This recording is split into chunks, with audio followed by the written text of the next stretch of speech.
Good evening, everybody. Welcome to tonight's look into Driving for Change.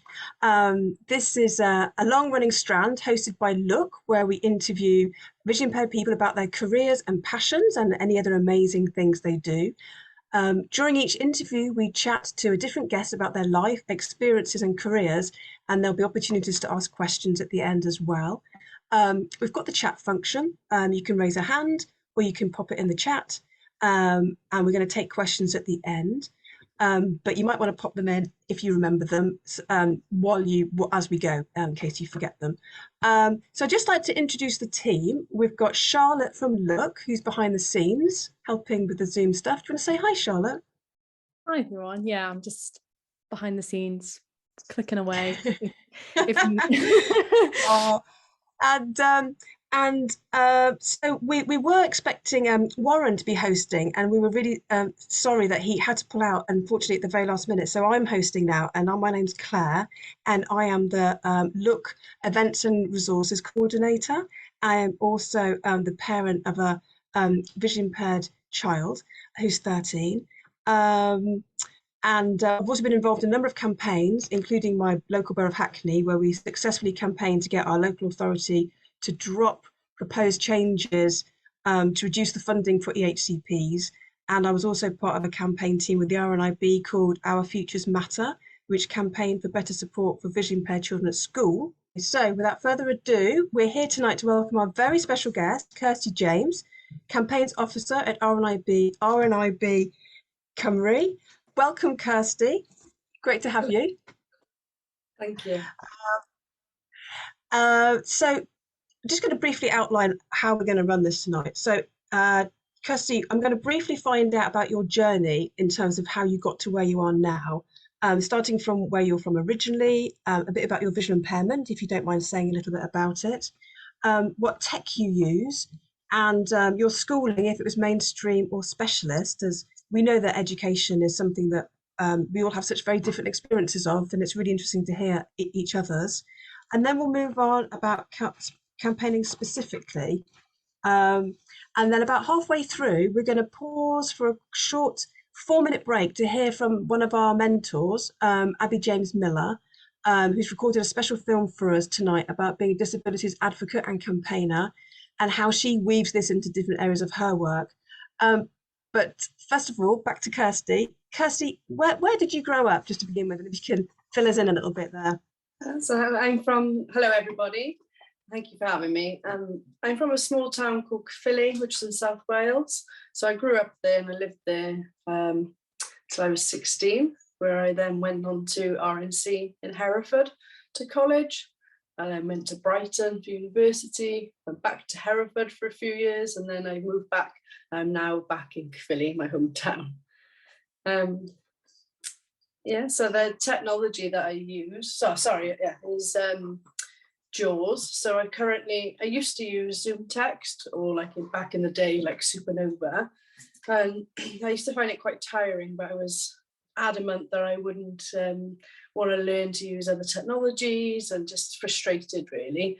And last year, or 2 years ago actually now, I suddenly had another decrease in my sight loss, which has forced me to use JAWS. And I actually wish that I'd done it years ago, because it's so much easier, less tiring, fatigue, and just a much better experience. I'm not frustrated, trying to see everything on the screen and getting headaches and migraines and things. Yeah. The visual impairment that I have is called Stargardt's disease. It's a rare genetic disease that affects the macula. So basically macular degeneration. So the part of your eye that allows you to see detail. So I'm totally blind in central vision. So I can only see sort of shapes of things. And it's a bit like, I've got little bits of vision in the peripheral. So I move the eye, so it's called eccentric viewing. So I use a different part of the eye to see a bit more. I can't read much text or anything. So I just either use audiobooks, speech software, and different things. But yeah, it started when I was about 13, I got diagnosed. Didn't really affect my life for a few years until I probably reached my late teens, early 20s. And I woke up and lost a lot of vision, and that's when my life sort of changed. And then it's sort of like deteriorating as time goes on. So you stayed at mainstream school, did you, Kirsty? Pardon? Sorry, you cut out a little bit there. You stayed in mainstream education? Yeah, so I went to mainstream education throughout school. And then when I was 16, I went to RNC, which is Specialist Education in Hereford. Absolutely brilliant. You know, it was a big transition from being in mainstream and just losing my eyesight. But actually, the education that I got there was just so much better than what I achieved anywhere else. Because everything's like all the formats are accessible, and it's just much they really understand. They really understand what they're doing, don't they? Didn't realise it at the time how amazing it was. You know, you don't realise until you're away from it. Yes. And then I went on to mainstream university. I found that very difficult, and I went back to RNC. And so Kirtsy, can you tell us a little bit about what working in campaigns mean and what your job entails, what you do day to day? Yeah, so I joined as a campaigns officer for RNIB about 4 years ago, simply because I could see that, you know, things needed to change. I was getting more confident within my sight loss and who I was as a person, experiencing different types of discrimination. So, for example, where I wasn't really like leaving the house at all of a sudden me and my guide dog were going into big cities, and I was experiencing access refusals, going into buildings and it not being accessible. So all these new barriers that I was facing, and I was like thinking, right, instead of this becoming a negative, how can I turn it into a positive? And there's that whole saying, if you can't beat them, join them. So like that's what made me join the campaigns team to do it. So I would say there's so much more to it than like a campaigning role. I would say that like you work on multiple different strands. So it could be like transport, healthcare, built environment. Within that, then you have like volunteers. And it's so different. Like it could be reactive to the Welsh government, UK government, and it varies. That's why it's like you always feel like you're on the go, like trying to make things. But I would say the true essence of my job, what I really find fulfillment from, is helping my volunteers or people who come through them to me that's got like say an issue within their local area, and helping them find the confidence and to self-advocate for them to make the changes happen in their local area. So for example, you know, they might not have an issue with their local bus, that the buses should be talking and then the bus driver's turning it off. Well, sometimes it can be, you know, we all get a bit like shy, think, well, we could ask that bus driver there and then, oh, please could you turn it on? Is there a reason for that? So it's like building the confidence to make like the little steps, and eventually then it builds up then to them. People, it's like what they want to do really. If they want to take on a campaign, I will support them with the steps that you take and how to achieve that.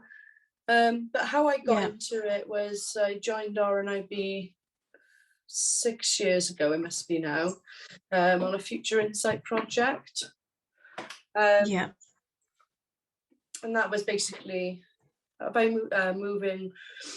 working with young people who like go through transitions, so they're transitioning through education into employment, or they could be not in education, training or employment, and how they can use like work experience or volunteering as a platform to gain confidence and skills into employment. My role was working with Birmingham University, Rachel Hewitt, and feeding into her report about the longitudinal report around like what happens if a young person who is visually impaired ends up not in education, training or employment, Yeah, and yeah. barriers they face. It's a fascinating report, isn't it? I've read it. Yeah. Charlotte, I don't know if you could put the report in the chat. It's Rachel Hewitt's longitudinal report. Do you remember the actual title, Kirsty? I don't remember the title. It should come up. I can, if you can't find it, Charlotte, I'll put it on resources afterwards when the recording goes online. But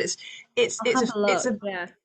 it's a fascinating read, and she really tells everybody like where the problems are, where the barriers are, where things go wrong and why they go wrong. And for me, it's fascinating to oh, I sorry, was just I going to say it's delay great. then. Oh no, I was just going to say it's great to talk to you, Kirsty, as somebody who's actually worked on it and fed into that And from a report, which is personal so point of influential. view, I actually like it made me feel quite humble, and actually made me realise that I put so much pressure on myself, my younger self, going through like transitioning from university to employment. And when I read this Yeah, report, I thought, oh, that's why I felt like that with yeah, when I yeah. didn't have You my needs met. It wasn't yeah, me, it wasn't my fault. It was the yeah. situation around me. Like, It and was the external yeah, influences. Yeah. definitely made me see, it didn't make me blame myself like I used to. It Yeah, was actually really yeah, powerful. yeah, yeah. I thought it was really interesting when you were talking about campaigning earlier about how I think when I think about campaigns, especially when I think about the RNIB campaigns, I think about very, very big ones that are kind of like the whole team are behind. It might go on for months and maybe possibly quite big budgets. But actually, some of the campaigns you're talking about are small steps, small hand-holding steps that you do with individuals as well, that really builds up their confidence and it improves their self-advocacy and gets them to a better place. Maybe they then start volunteering and maybe even get to work. And I know you've had quite a lot of experience of that yourself, haven't you? That some of the people you've worked with have ended up finding work through the steps that you've taken with them in their campaigns. Yeah, and I think like that's where you never underestimate. I got where I am through volunteering, and these particular volunteers, they worked with myself and the community team. There's so many opportunities available, not just in campaigns.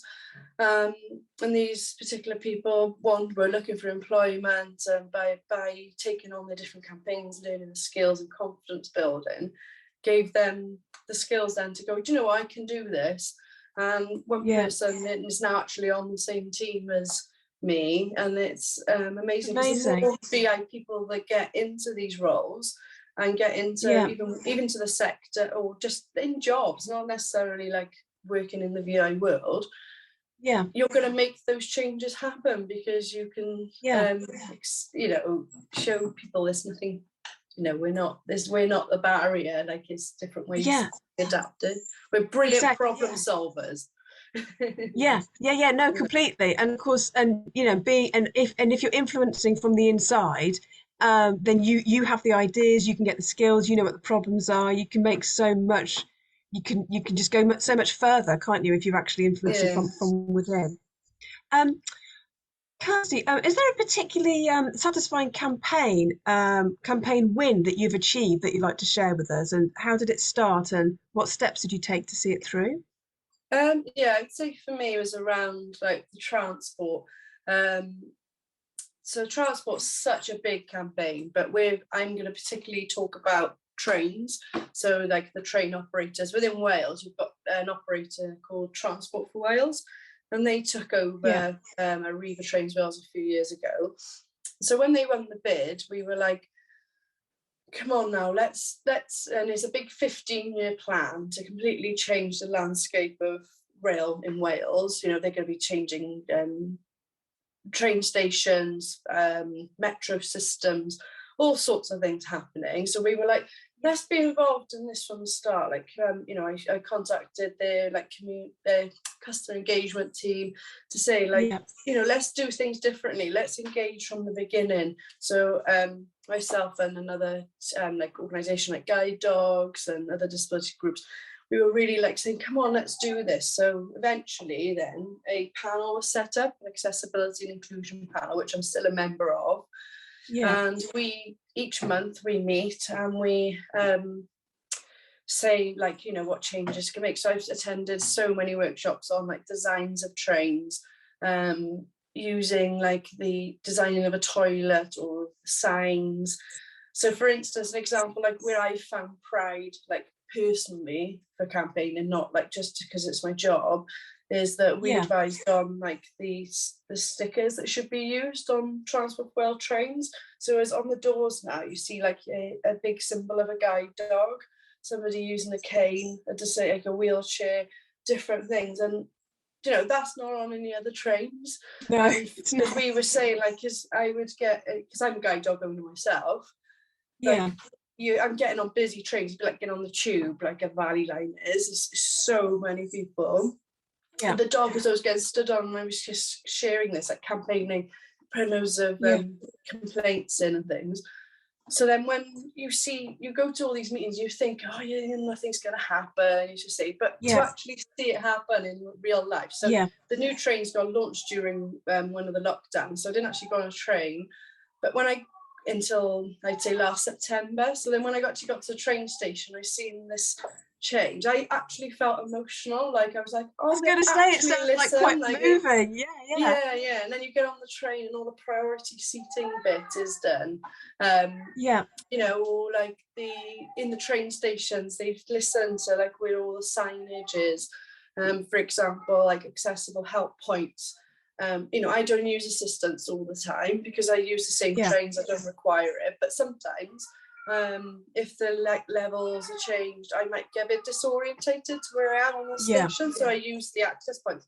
Well, they were going to get rid of them because of antisocial behaviour, and I was like, yeah, but I actually use them, and we did this big audit, and they're actually keeping them now. So it's through people saying like what they use and their experience and how valuable your personal experience is to make a small change happen in your area can then lead onto like national changes. And I think that's given me like big hope. It just gives you, because you can sometimes feel fatigued, like you're just this little person saying, banging your head against a brick wall. But when you change, it does happen eventually. Change.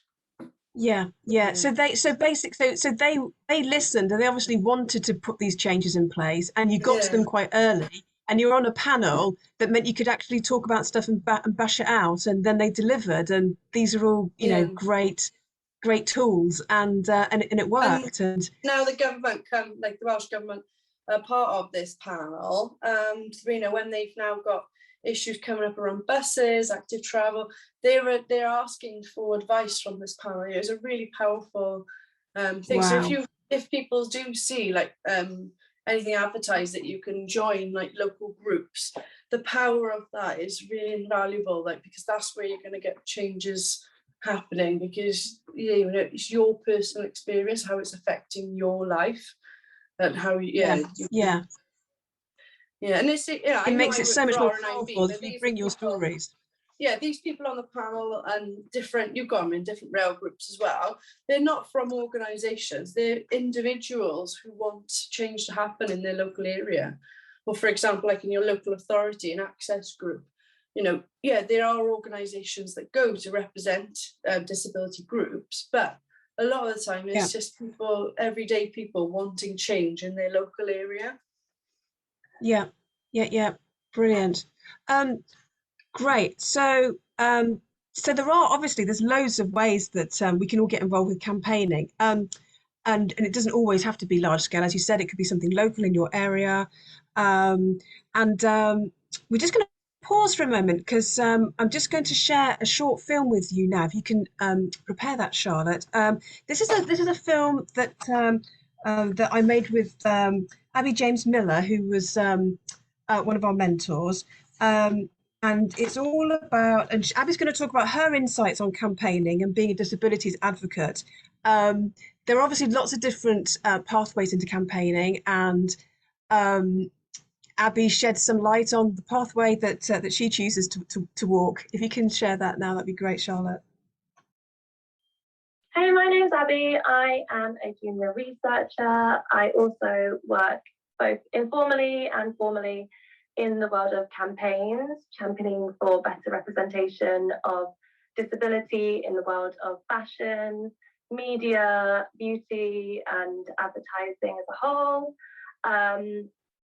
For me, it's about like intersectionality and how we represent both disability and race in a more kind of authentic and true way, where people can be like, that is like my story, or I've never seen like my story represented like that, or you know, that is me. They can see themselves in the narrative, in the image, in the stories. And I kind of got into the world of campaigning because I personally struggled to see myself represented in the world around me as a, you know, a Black disabled person, and I really wanted to change that.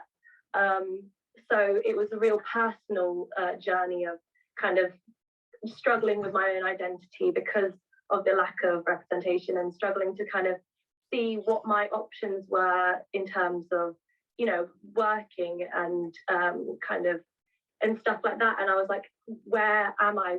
What can I do in terms of aspiration? We often have to see it to believe, you know what I mean, to be it. So that's kind of why I kind of got into the world of activism. I am visually impaired. I have optic atrophy and nystagmus. I see like 5% out of one eye and kind of just shadows in the left eye. And my nystagmus means that my eyes move around quite a lot. And I like, it's like kind of like your muscles in your eye have a lack of muscle. I don't know why you say it. And so yeah, I struggled with that because obviously it's a very visual thing. And being getting into modeling was when I kind of realized how much of an issue it kind of was, because the world of modeling and beauty and even presenting to an extent, it's all about like looking at the camera and your you know, how you look, isn't it? So when you look different, then that, you know, can be challenged, because often these worlds have these kind of tick boxes of how you're supposed to look, what beauty is. It's usually very, you know, prescriptive. And I wanted to challenge that kind of prescriptive narrative to be like, beauty is so much more than what we're told it is. And, you know, your authenticness, whatever makes you different, is also, you know, is great. And you shouldn't have to try to kind of mold yourself into the boxes that society has told you, you know, is right. So the kind of assistive technology I use in my day-to-day in work and to kind of help me with kind of social media and activism, stuff like that, is usually my phone. I feel like the iPhone was amazing. I'm a voiceover user, and I found that, you know, just being able to navigate my phone and be able to research and stuff like that to make sure that what I'm, you know, putting out is, you know, as factually correct as I can. But I also use Supernova screen reader and magnifier on my laptop. I use a thing called Orcam, which is something I recently got through work, and it's you can point it at a large piece of text, or when you're out and about, and it will read what it is. So that's really helpful, because sometimes you're like, oh, what does that sign say? Or, you know, I can't be bothered to read all this text, and somebody gives you like, you know, a script or whatever, stuff like that. So it kind of evens the playing field where, you know, you don't need to kind of, you know, struggle. What else do I use? I have this magnifier thing that is like an electronic magnifier, and that's really helpful to kind of use tech, like, because I think it does read as well. I feel like that's all of my tech. That was great. Just want to thank Abby for putting that together for us. And I think we would all agree that it's really important that we all feel represented, especially in the media, when it reaches so many different people. And it's, you know, the power of influence. And it's great, Abby, that you're out there championing such positive, being such a positive role model for the visually impaired young people. So Kirtsy, I just want to pick up with you again. So you're an alumni of the Future Generation in Wales. that's giving you the opportunity to advise the Welsh Government on future public services for disabled people. How did you get onto this programme? What have you learnt from this? So yeah, it's a fantastic programme, which I joined. I actually seen it advertised on Twitter, and usually I'm like, oh, I'm not going to apply for that because I haven't got the confidence to do it. I thought, do you know what? I really believe in the future generations. We're the only one in the UK that have a Future Generations Commissioner, and it's about like climate change, disability, equality, all sorts of different areas. And I was thinking it'd be really cool to learn more about their organisation, but also it was a leadership academy, and we could learn some skills really. So I thought, oh, I'll apply for it, see what happens. And it was usually like when I go to training or anything like that, I always feel a bit of like a burden having sight loss, ask for accessible formats. And I thought, you know what, this time I'm going to own it and just say what my actual needs are. Like I need the presentations in advance. I need things to read in screen reader, you know, basic things that I never had the confidence to do. And actually doing it meant that I could participate and feel like Kirsty. What I felt really good was that I felt like Kirsty and not like because I'm blind I'm doing it, like I was there because my own merit. And I felt so fulfilling. So we did different things on like confidence, how to influence people, really like as a whole cohort. And you know, they were really inspiring people. There was 20 of us from all different professionals, like engineers, biologists, people like local councillors, all sorts of people. So people you'd never get in the same room normally. And it was actually really inspiring. And then actually by meeting all these people networking, it can help you think like to strengthen your campaign that you're doing, because you're thinking, oh, actually I could speak to that person. You get in like to, for instance, something about like something really a bit, it's like sustainable drainage. Like I met somebody who works for that. I think, oh, that would be useful. They were doing design somewhere. We could talk to them, and you know, it's that like the long-term stuff. But to learn about like the personality and a bit more about me rather than like what I used to sort of blame my sight loss, you've made me feel like how I interact in a group, because it was really empowering for myself and my own confidence. Now that I'm an alumni member, which means that I like join meetings and advise on like the future programmes, but also part of like different boards for Welsh Government. And the Welsh Government are currently like looking to expand their public boards into more disabled friendly, which is brilliant. It needs to be, and then hopefully more disabled people will stand as a member of Senedd in the next election. I was about to say, I wonder how many disabled people actually work for the Welsh Government. I wonder how accessible their government is for their members. Yeah. I think like a lot of work is being done. I couldn't answer that question. I mean, it'd be brilliant the more, you know, like with anything, isn't it? The more that people are represented in the different, like you can represent, is the more change that can happen. So I feel hopeful. I think you'd be brilliant in the Senate, Kirsty. Just putting it out there, I do. I think you'd be amazing. Kirsty, what are some of the most rewarding aspects of your campaign work? I would say working with volunteers. So like a bit like working with the mentors as well, like just seeing somebody who hasn't really got much confidence, or they think that they want to join RNIB but feel they don't really know what they want to do, but they know that they want to change something about their local town, like a street design. I don't know, for instance, like or pavement parking is like a real issue in the area. I'm working with them to sort of like know that you can make some changes happen, and like how to go about it, and then seeing the development over the time of that person taking different opportunities. And I would say that's like my biggest reward, and like delivering workshops and focus groups where getting people to speak out and share their experiences, like the power of that. how your voice is very powerful. Yeah, I never used to speak out as a teenager, so for me, like, I always wanted to. I never knew. Yeah, making it for last time. Is it quite a is your role quite a people person type role? Yeah, It's a public facing. yeah. And is so that in our something you've team had to we get? have. Pardon? I was going to say, is that something you've had to get used to, or did that come quite naturally to you? Oh, I love working with people.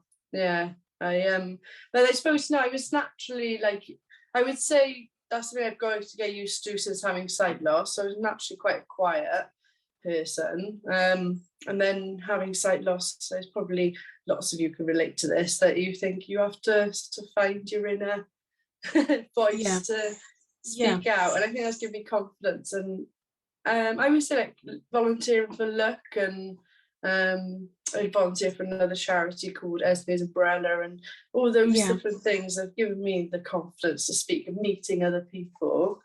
And you know, like, I never used to want to leave the house. I had, like, no confidence or anything, and to see where volunteering has led my life to, it's just about, like, paying back. And, like, so when I meet people who really want to, like, get thing, like, it's such a fulfilling experience. It's opportunity to having met you, Kirsty, I can't imagine you being this quiet person who never goes out. You're just so full of confidence and ambition and knowledge, and you know, and your leadership qualities, you can really see them. And it's so impressive. And I don't think I really realize how many skills you could actually pick up from volunteering, and how it can lead from one thing to the next.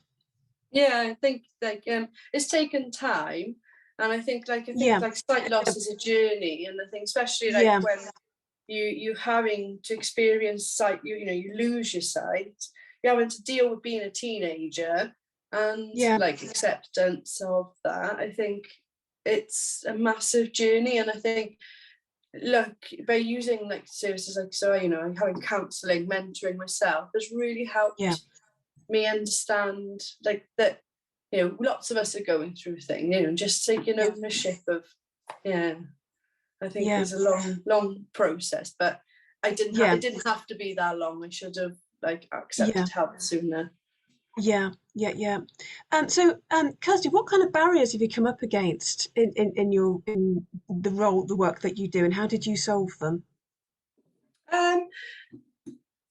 Because that's, like, quite funny, is that I've come up against some barriers and thought, well, I actually have to deal with this. For instance, you know, if I go into a meeting with the Welsh Government or like a local authority, and they give out presentations that are not accessible, well, I have to feedback. That's my job, to give feedback. So whereas before I would just pretend like that, oh, I was okay, well, I can't do that. So I've actually said to them, oh, this is my access needs, this is how, you know, it's not difficult, send in an alternative format.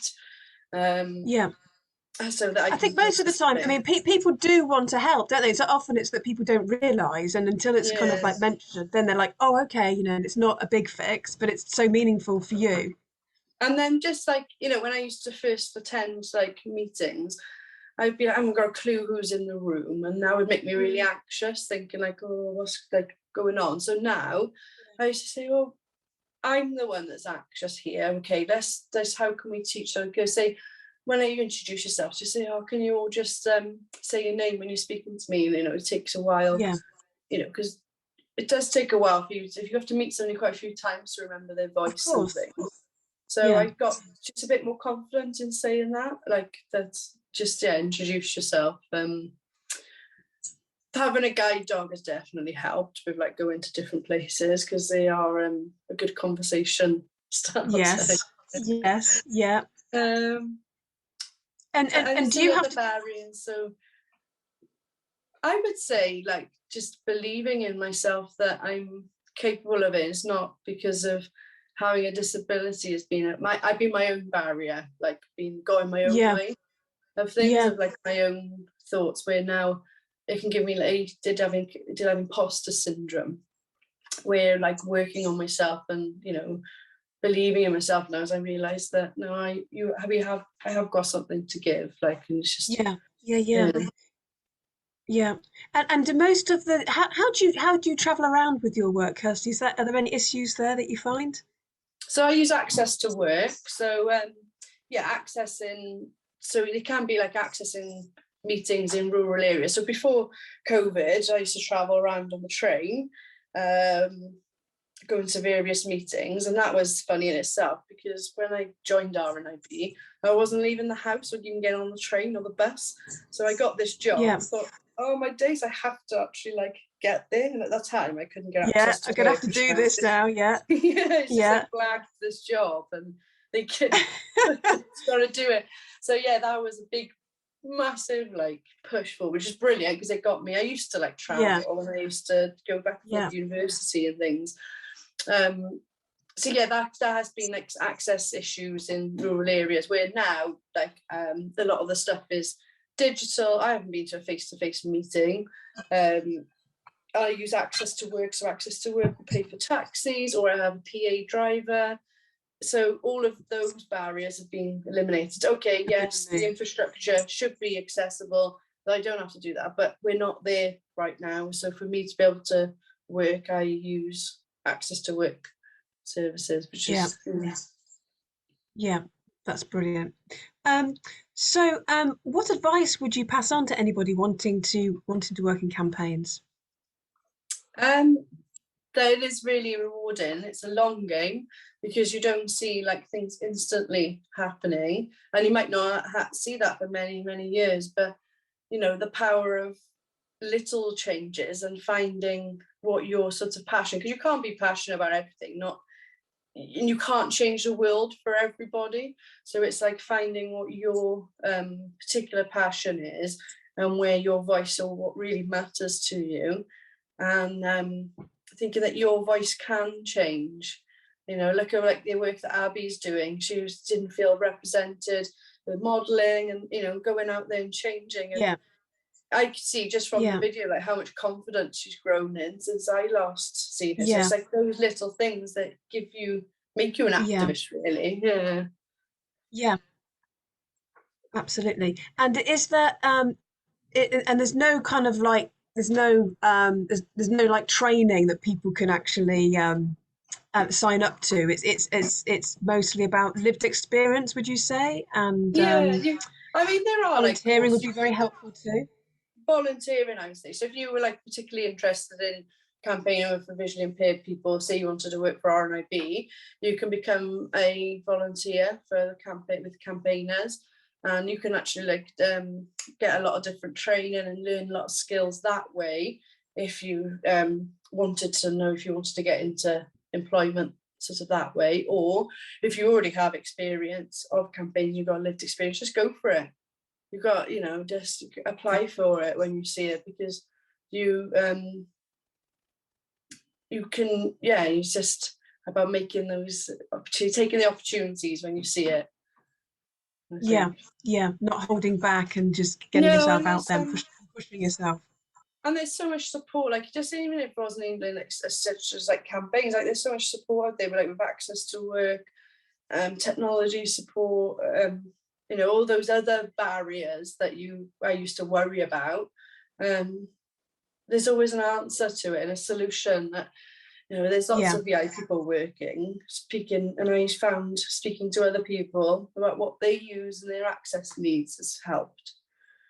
Yes, yeah. And is there a trainee grad scheme at the RNIB? So I think they've got like apprenticeships. I mean, they used to have like a trainee grade scheme. That's how I joined. And that was like a placement where I learned different skills with the research, the interviewing people. And then what that was to give you confidence for employment, not necessarily within RNIB, but to go out to further employment. Because, you know, other organisations and things need everybody, all types of people to be represented there, not just, you know, just that we don't want to stay together.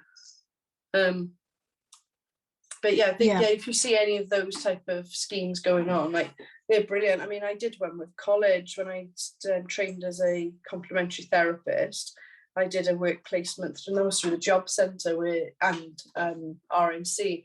They set up a work placement for me, and that's how I originally got into work. I never had a job before that.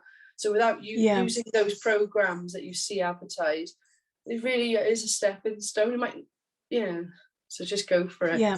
Thank you very much, Kirsty, for all your time and all your information sharing, your experiences and your work with us.